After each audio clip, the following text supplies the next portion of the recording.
My freshman year, my roommate said, hey, one thing we got to do is graduate on time and be ski bums.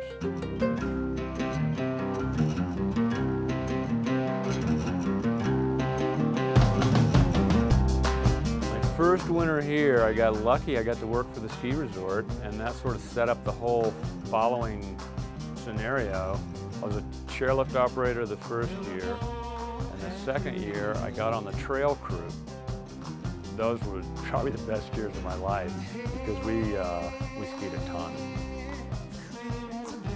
It snowed constantly the first winter I was here, and halfway through that first winter I realized that skiing wasn't something that you learned in one winter. So that's why I totally bailed on going home and then really became a ski bum and committed to staying in Wyoming until I learned how to ski. When I moved here, I met Bob Woodall, who was working for the newspaper and who was shooting NASCAR ski photos. We were the Jackson Hole skitographers, and we were starting to try to branch out beyond ski racing and shoot pictures of people skiing. We needed some advertising, so we produced the Village Focus, and then we changed it to the Jackson Hole Skier magazine when we started wanting to bring in other aspects of the ski community.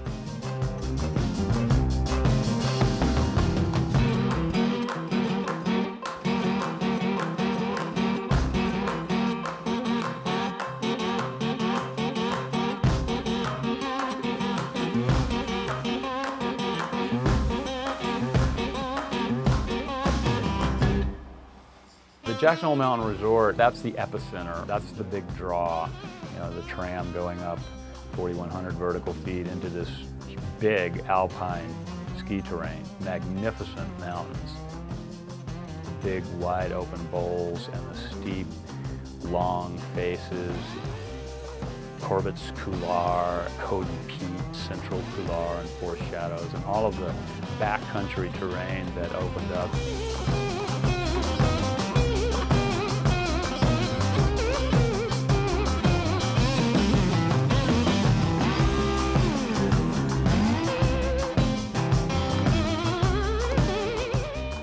Prior to 1999, the gates were not open, and it was a cardinal offense to go out of bounds, and you could go to jail for it.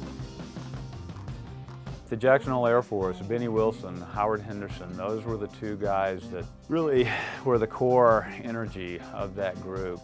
It was about going skiing beyond the ropes and not talking about it, just doing it.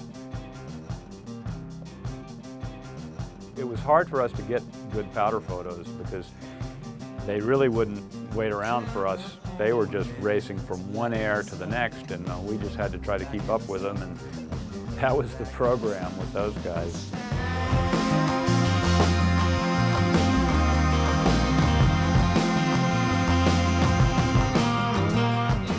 The thing that drives me to keep doing it after 40 years is producing something that is magic, that moves someone to see it and go, wow.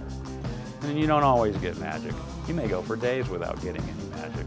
And then all of a sudden that day, wow, we killed it today. We got the magic.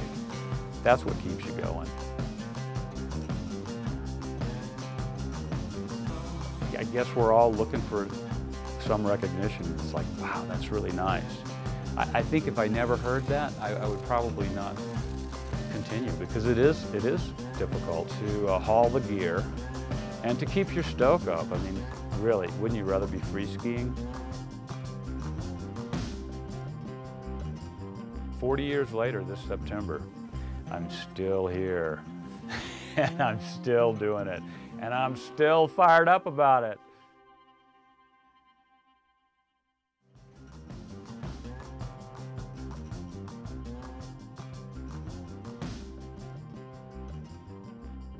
I asked the surgeon after the surgery how it went, and he said they were so bad there was a hole worn in them.